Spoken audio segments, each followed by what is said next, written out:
So in this video, I am doing a kitchen rescue, I call them. I get these quite a lot where installers are either doing a bad job and they get fired, or they are overwhelmed and quit.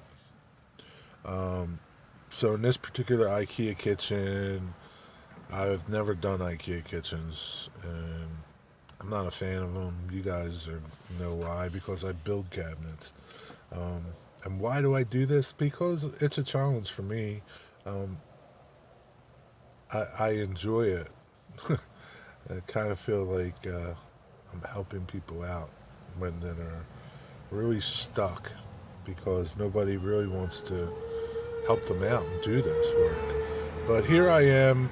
You guys, you'll see I'm installing this light molding. I'll be doing it on the bottom and the top, but on the top,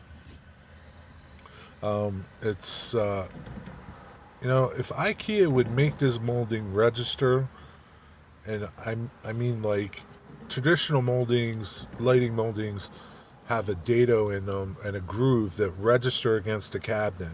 So there's no ifs, ands, and buts about it. It only goes it attaches one way. There's no questions about it. Because let's face it, you guys are building an IKEA kitchen for the first time. You're going to see those instructions that they have in that, and that comes with their cabinets and any of their parts is horrible. Horrible.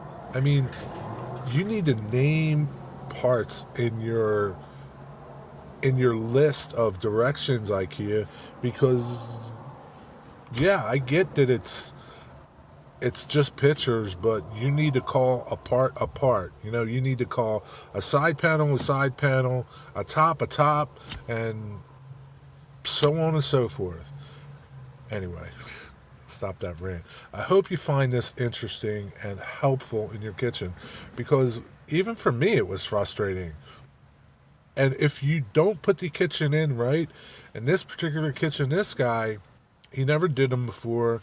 Panels were higher than the cabinet, so I had to plane them down to make them higher, because if the side panel is higher than the top of the box, your molding's going to sit off. Your molding's not going to sit right. It's where it registers, it's not going to sit in the corners right.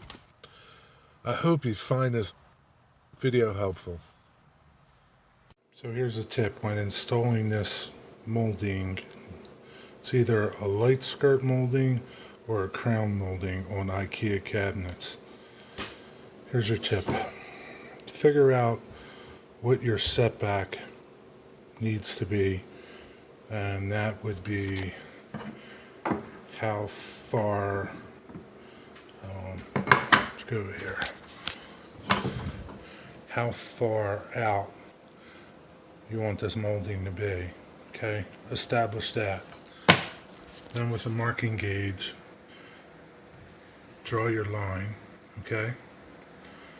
And then, so what you're going to have to do is, remember, if you're putting end panels, you have to keep that in mind too, because when you run in the areas that don't have an end panel, you still want this to be the same, so you're going to have a little more overhang sometimes on just the panel of the box.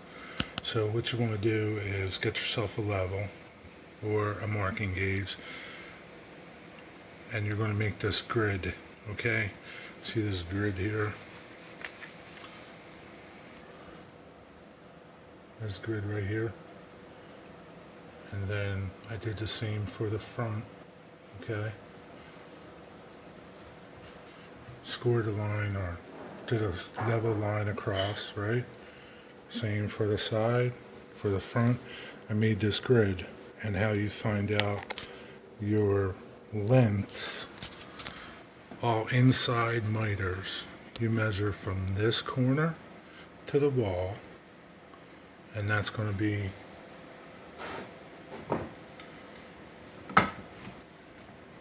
your length going back. Okay, this one. Okay. So you see here, you're measuring from this inside part of the miter back to the wall, and that's the length of your piece. And then you're going to bring your piece up to that line, fasten that piece. If you have a complicated part like I do here, cut your pieces, right, and fit them in first. But remember, inside miters, and then when you go, would be an outside miter here at this point, and an inside miter here.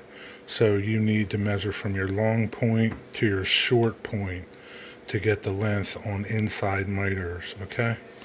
So keep that in mind. But you have this grid that tells you the lengths of your pieces that you need, and you just got to keep track of inside miters and outside miters. Hey, I hope this tip helped you in putting up your lights, valances, and crown molding.